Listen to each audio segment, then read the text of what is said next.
List week, we have finally made it to the best movies of 2023. I have quite a few. I have missed a few movies that I could have put on my list, and those were Godzilla Minus One, Poor Things, One the Heron, and Zone of Interest.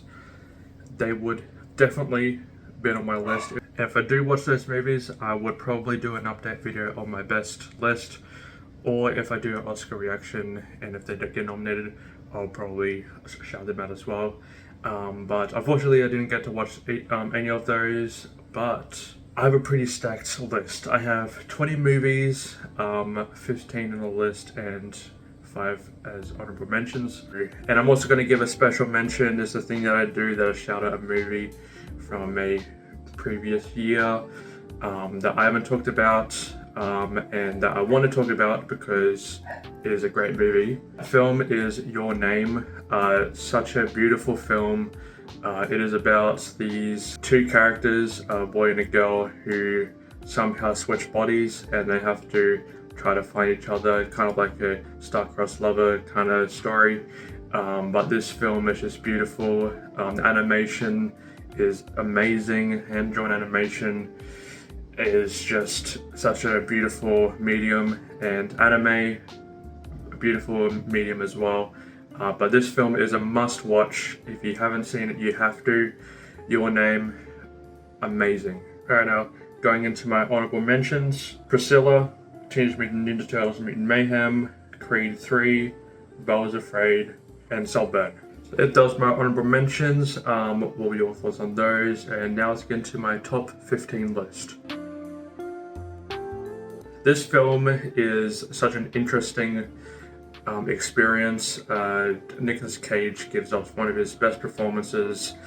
He keeps improving himself throughout the years, and this film is a standout on how he can be such a great actor in such a complicated role, but this film is incredible. Mission Impossible Dead Reckoning. I didn't get to watch it when it first came on the cinemas. I didn't really get to experience the full experience. I did watch this a few days ago, and it is incredible. Mission Impossible, again, shows how it is one of the best action franchises of all time. Barbie was such a surprise. I didn't really think that a film called Barbie, about Barbie, would impress me this much. Of course, I had to look at the director, and Greta Gerwig, such a fantastic filmmaker, and Ryan Gosling needs to be nominated for anything, and he should just perform at the Oscars at this point. Talk to Me, probably the best horror movie of the year.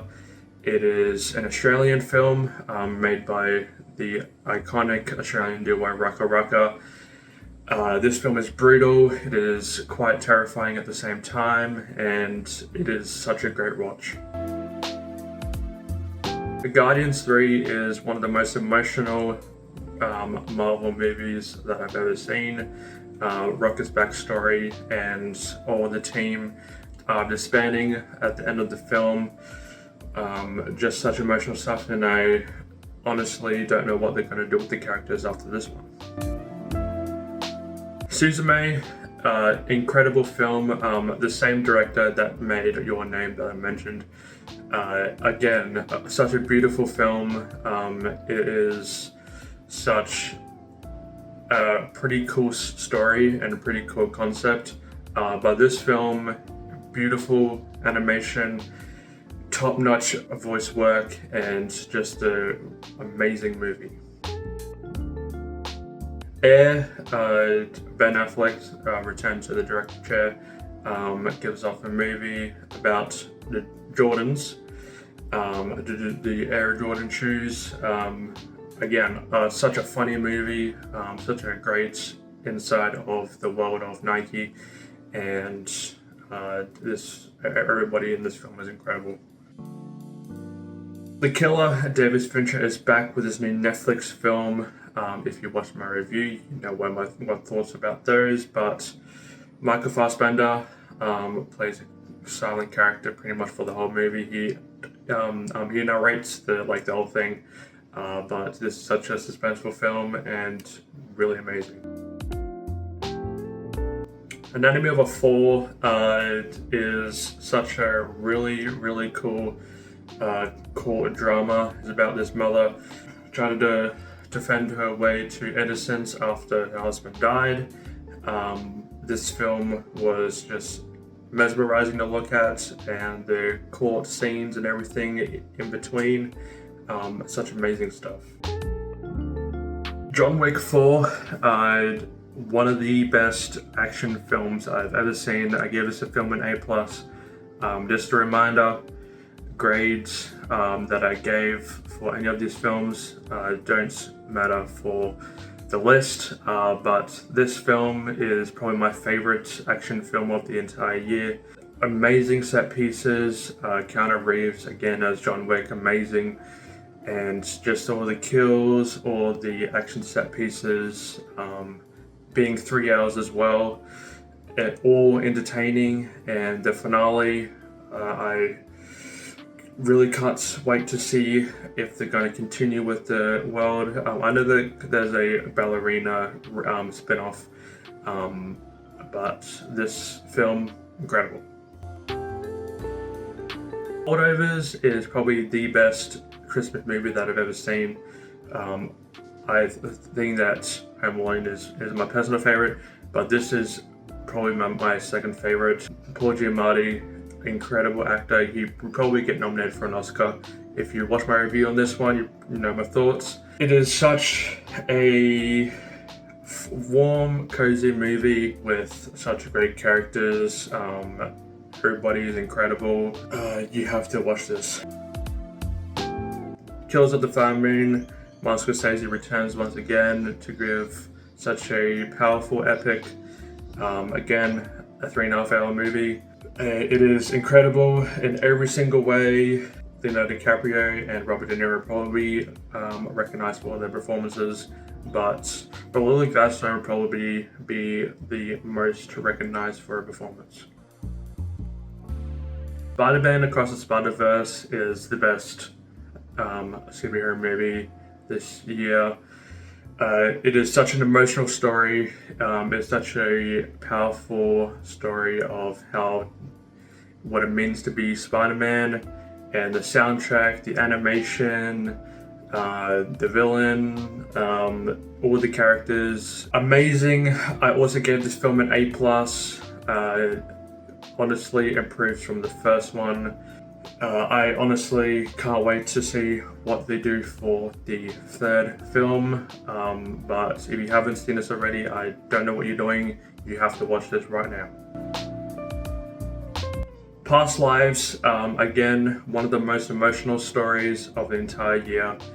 It is incredible in every single way. I also gave this film an A+. If you watched my review, Greta Lee, incredible. This film impacted me in so many ways. It is such a real depiction of your childhood friends, and you catch up with them a few years later. Honestly, I almost cried on this film. Incredible.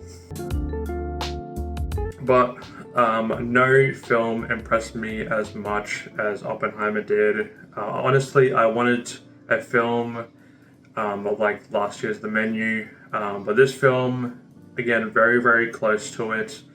I just wanted that one film to just blow me away, have so much fun, but this film blew me away, even though that I didn't really have that much fun with it, because there's a 3 hour rated R biopic starring Cillian Murphy as the inventor of the atomic bomb. I'm surprised that this film didn't bomb because of what it is all about and the things surrounding it, but being up against Barbie at the box office, one of the biggest pop cultural moments of last year. I'm so happy that this film got the praise that it did, because in every single way it is a perfect film. It is beautifully shot, it is beautifully scored, the performances from every single person is top notch, but the star of this film is Christopher Nolan behind the camera.